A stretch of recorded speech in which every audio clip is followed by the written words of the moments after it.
first I was waiting for some kind of voiceover, something, to start. And then I realized that I was experiencing the piece already. This is the piece. It is nature in real time. It is the riptide, the currents, the crash of the waves, the animals fluttering in the water. It is the rocks meeting the water as it crashes up against them. It's all of that. It is the snow on the branches. It's all of those things in real time. It is nature as it is intended to be, without the interruption or disruption of humankind. And once you realize and accept that, it is quite breathtaking to watch. It was a really great environmental piece where it didn't have to have a voiceover narrate kind of what's happening or tell a story about the animals or the environment or what we're really seeing. It really is just footage of what nature is like during certain times of the year, and it's really crazy to see. Something that I did like about this is that it didn't show from perspectives that someone regularly standing at the side could see. It really just brings you into the environment and really puts you in the middle of everything, which is really cool to experience like this.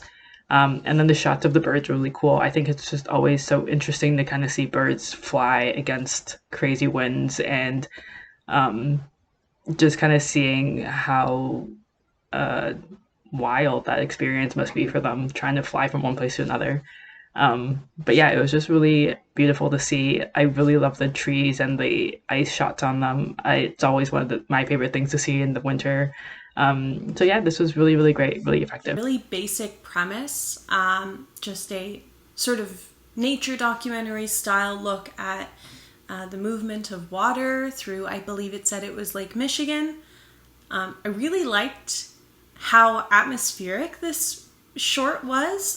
Some of the things that stood out to me were definitely the sound design. I thought it was really impressive, the attention to detail. Even if the film doesn't necessarily have a subject that it follows throughout the whole film, anytime there was something on screen that the director wanted you to focus on, the sound editing would mirror that in a really coherent way. So anytime there were birds on screen, there was a really beautiful diegetic sort of soundscape of birds that played over it. Really nice atmospheric sound. I loved the slow motion that started off the whole thing. The movement of water felt very living in a way. And I think that even though it didn't necessarily have a story to it, it was a very emotionally charged piece. So really beautiful overall. I loved it. This piece really touched all of the senses. I could very viscerally feel the cold, and the lapping of the waves seemed right next to me.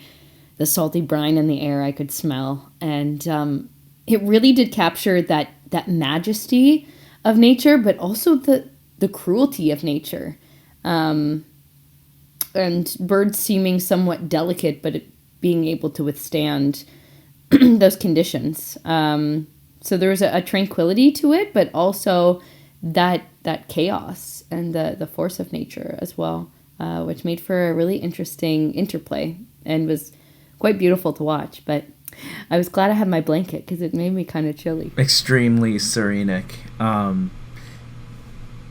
found myself in a trance watching it. The cinematography was absolutely beautiful.